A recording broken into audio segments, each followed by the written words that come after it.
This is Cydni. And I'm Sher. And each week we get together to share with you a message of hope. It is through our own study and our personal experiences that we offer the reminder to not only seek the light, but be the light. You can find peace, and there is hope. And as long as one of us is slightly caffeinated, there will be laughter. This week's topic is the one. And we're so glad you're here. I'm forging my way through the tip top. I'm living my life through the drip, drip, drop. In today's world, there's so much value placed on how many followers you have, how many likes a post gets. And that's what's been on my mind lately. The numbers, the number game. So this makes me wonder, Cydni, is it more important to have a lot of numbers and likes and followers, or is it more important that you made a difference in one person's life? I think ideally you'd have both. I mean, I've dabbled in the Instagram world, and in the beginning, I really, truly cared. I started with the intention of the one, because at one point during postpartum depression for myself, I was the one for somebody. Someone posted about postpartum depression. I had never considered that's what I was going through. Because she opened up about it and I read it, my life began to change. I started seeking help and I was the one. I got to be the one on the other side. So when I was getting help and I was becoming more clear in my mind, I said I was going to be the one. I was going to share for the one, talk about it, be open about it. Not for hundreds of people, but maybe just one other mom, one other dad out there who doesn't know what's going on with his wife, or a woman who doesn't know what's going on with her feelings. I was going to seek the one. And then it changes. You start getting likes, you start getting comments, and you, instead of focusing on what is coming from your heart, you start wondering, why did I get 500 likes on this, but I got 700 on this? And you stop thinking about the one and you start thinking about, how do I get more likes? What do I need to do? And the authentic nature of it disappears. And it is a trap. It's a dirty trap. Yeah, I totally get that, but a little bit differently, because when I went into teaching, that was my whole thing. Every time you had to write an essay about why I wanted to be a teacher, it was always, I just want to make a difference in one person's life. If I can just help one person, it will make my entire teaching career worth it. But then as you get into it, it becomes more about just the job. You get tired, it's overwhelming, grading papers, planning lessons, and then sometimes you forget about the one student in your class that really needs your help that day. And you forget why you went into that profession or job, or why you got onto Instagram or Twitter in the first place. Right, exactly, because you have so much to do at that point. Right. There's so many busy work things, and you're just trying to stay above water. When we had one kid, that was easy to give him all the attention. And now that there's three, how do I get 1 hour of sleep? Yeah. That's the one. I want 1 hour of sleep. I want one shower. Right. I want one pair of leggings that don't have a hole in them. Yes. That has nothing to do with my children. I'm just rough on clothes. Right. And I just wanted one kid, which meant all kids, to get away from me for 2 minutes. Right. Back up. Our intentions have changed. Yes, exactly. Luckily, you can change again. Right? What can I do to plan a lesson that you all will stay away from me for an entire hour? That you'll get and not ask any questions. Yes. Oh, I was good at that. I was like snoring through class. I just needed naps. You were the one little. You were the one that's like, oh, just let her sleep. No one wake her up. I was so pleasant. I got A's for just days. Leave her asleep. So, Cydni, does focusing on the one even matter? It does. Focusing on the one is all that matters, actually. Yeah. My second year of teaching, but it was my first year at teaching at a school that was a little rough. A lot of gang members, things like that. And I had this student, I'm going to call him Joe. So Joe, he was completely involved in a gang, and he was absolutely a terror in class. He was always distracting. He was rude. If you could get through the class without Joe swearing at you, you were doing a really good job that day, because he was very mouthy, very loud, and wasn't afraid to tell you every fault that you had, and everyone else in the class as well. Plus, it didn't help. Everyone was afraid of him because he was very involved in a gang and everyone knew it, so you didn't want to cross him. Finally, I went to Joe one day and I just said, look, I need to teach my class. I understand you don't want to be here, but I just need you to sit down and just let me teach my class and I will leave you alone. I won't make you do anything ever. If you will just sit down in this back of the room right here, and I promise I will leave you alone. And he agreed to that. It made it so that I could actually teach the class and get through a lesson without him being rude and distracting. Well, this one day, it was probably, I don't know, maybe 4 months into the school year. And I had a girl in my class that was very obvious started to get extremely sick. I walked over to her and she was just sweating. She just had sweat coming down the side of her face. And I needed to get her out of the room and get some help. I was upstairs and I needed to go down the stairs because right below me was the counseling center. So I said, let's go downstairs. And I was going to walk her down there to make sure she got there because I was very worried about her. As we started to walk down the stairs, she fainted on the stairs. Oh my gosh. I caught her, but it was awkward and she is completely dead weight and I couldn't move. I wasn't strong enough to completely move her. I just had her and that was it. And I went to say a student's name, any name at all that I could think of. And the only name that I could remember was Joe's. That's the only one. And I remember thinking, I need a different name, but I couldn't think of one. And so I yelled, Joe! And out of my classroom, this is what I heard. I'm not doing anything wrong. That's what I heard. And I said, Joe, get out here right now. And so he came out, he was very slow, and he looked over the edge of the stairs and he saw me. And I looked up at him and I said, Joe, please help me. And all of a sudden he was running and he ran down the stairs. He picked the girl up and put her, walked her down the stairs, laid her down on the floor. And I said, I'm going to stay here with her. You go get help. And he just took off running. So he went and got help. And long story short, we did get the girl help. She was okay. At the end of class, everyone's leaving except for Joe. And he stayed. And then he walked up to me and he said to me, is she going to be okay? And I said, yes. And thank you for your help. You did a really good job today. And then he went to turn around and I stopped him. And I said, Joe, do you feel that feeling you have right now? And he said, yes. And I said, you can feel this way all the time.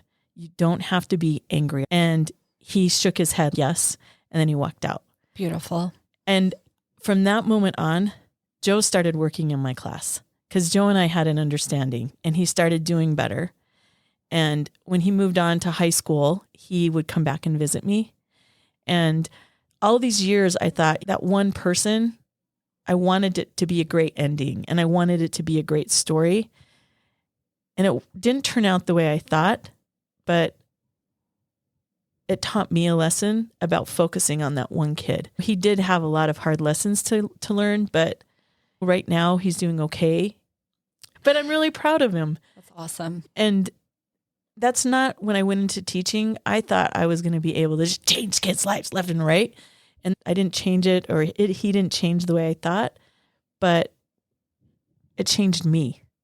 That whole experience changed me. And looking at my students, no matter what, whether they're in a gang or whether they come from whatever situation they come in, I made it so that I look at them as an individual rather than just putting them in a category. I love that so much. It made me think that Kobe Bryant said in a podcast interview that he did that the goal is not to inspire everybody. It's to inspire somebody. And if you inspire somebody, maybe they will inspire somebody and maybe they will inspire somebody else. And it is a process. You inspired Joe, but he inspired you. And hopefully he'll inspire somebody else who's in his family, who's growing up the same way, who saw that he did get out, that he's okay. There's no way that you're going to inspire every single person or make every single person feel how you'd want them to feel, but you can make one person feel that way. Yeah, and I like that, the chain reaction. Yes. Because you don't know how it's going to turn out. That is really good.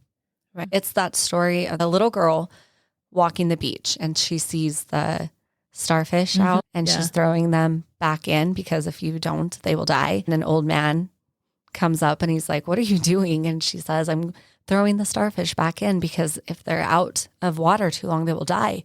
And he said, honey, do you see how many there are? You're not going to make a difference. And she picks up another starfish she throws it in and she said, I'll make a difference to that one.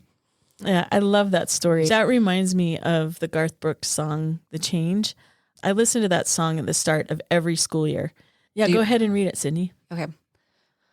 One hand reaches out and pulls a lost soul from harm, while 1,000 more go unspoken for, and they say, what good have you done by saving just this one?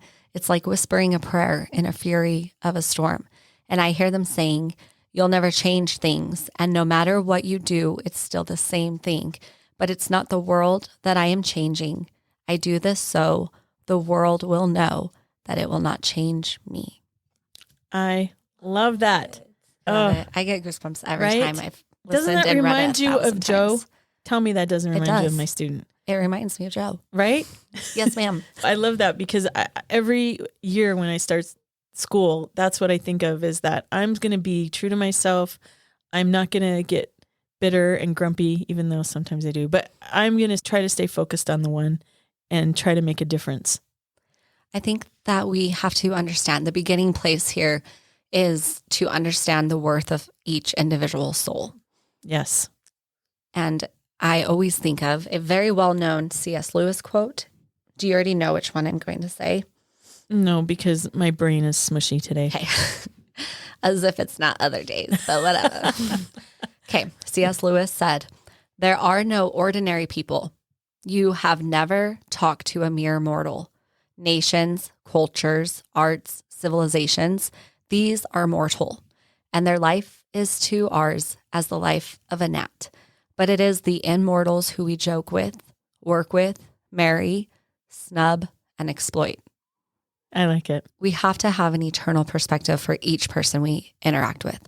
You're never just talking to a cashier or a waitress or somebody fixing your tire. You are talking to people who have great worth, eternal worth, not ordinary people. And we need to try to figure out how to see the people that we're interacting with as God sees them, not as I'm angry about this, and so I'm going to take it out on them for this or that, but an eternal perspective. Yeah, I totally agree. One of the things that I always kept up just so that I could see it as a teacher, but I think it fits into exactly what you're talking about. This is a poem by Edwin Markham. It's just really short. It says, he drew a circle that shut me out, heretic, rebel, a thing to flout. But love and I had a wit to win. We drew a circle that took him in. I love it. If we are looking at everyone as, okay, so Joe, you're angry, you're mad, your life has been unfair, but I'm going to make a bigger circle and I'm going to love you anyway. I'm going to see you for the potential that God sees in you. Then that changes everything. I love that. Ultimately, the one is always going to matter more than the masses because it's one at a time. Yes. Every great philosopher has mentioned this in a different quote or in a different way, that you start with those closest to you. And then hopefully, like Kobe Bryant said, it becomes the domino effect. It's the most ideal situation. I think, though, sometimes you have to realize that you might be the one, your own personal self might be the one who needs kindness. I was thinking this because my daughter, someone asked if they could play. And I said, let's plan a play date with this little girl. And she didn't, she's like, it's just that she's really mean to me. And so, I know that happens though. Yeah. And so she's mean. I don't really want to. And then that story aside, what I thought is you don't want to be around people who are mean to you, right? Right. It's as simple as grade school. Yeah. That you don't want to be around mean people. You want to be around nice people. So my question is, are you being mean to yourself or are you being nice to yourself? Are you being someone that you want to be around because you have value, you have worth, there's so much there, but are you seeing it? And you're not going to see it if you're being mean to yourself because there's an inner separation happening if you're being unkind to yourself. Absolutely. We need to remember to be nice to ourselves and give ourselves some grace. So, Cydni, have you ever been the one where someone went out of their way to help you or to notice you? I feel like I've been the one so many times. I just need all the help I can get. So Yes. We're like always the one. Yeah. Always the one that needs to be pushed out of the snow. Always the one that needs help with their tap to pay. Right. My 10-year-old's always like, that's not how you do it. It's like this.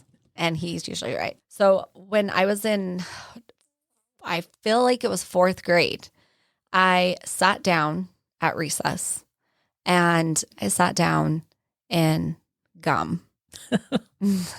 And I just sat there because I did not know what to do. Yeah. And it's horrifying as a child. Horrifying in 4th grade. So I sat down though in jeans, sat there, and I wondered, what am I going to do? I have no idea. I really wanted to be homecoming queen in the coming years. And so it was really critical that I made the right decision. I just sat there sulking. I was like, oh my gosh. So I sat there while everybody played. And a boy walked over and he sat down next to me. And his name was Roy. Roy just sat there and he didn't say a thing. And finally he said, why aren't you playing? And I said, well, I sat in gum and it's on my butt and I can't get it off because this is Arizona. So it's not just gum, but it is slime. It's a mess. Slime on your butt. It's melted. He said, okay, well, take my jacket, tie it around your waist, which was super fashionable as it was back then. And he said, tie it around your waist. You'll be okay. What a good kid. Amazing. A 4th grader. Oh, I love know. that. Bless Roy. Yeah. I love Roy wherever you are. Good job, Roy. So it was that time I was the one for somebody. I thought that was a very big moment for me to have someone else notice that I was just sitting there, notice that I wasn't playing. I was noticed, sat down, and he helped solve the problem. And so his legacy lives on in my heart of the kind of human that he was in 4th grade. I know, and that I is was amazing. able to get up and go about the business, and he let me use his jacket all day. And slime his jacket all up. Slime his jacket up. I bet his mom was Never thrilled. thought about that till right now as a mother. What did you do? Well, that's Cydni. I'm sure. Yeah, I bet his mom was very proud of him. Yes, that's the first memory that comes to mind of. No, I have so many times I truly feel like someone has been aware of me, and I think we're given those opportunities. God forces us to be the one in need, to know what it feels like so that then you can be the one for somebody else. Yeah, I totally agree. Have you ever just had those moments where you're just feeling sorry for yourself for whatever reason, and then suddenly somebody happens to call you?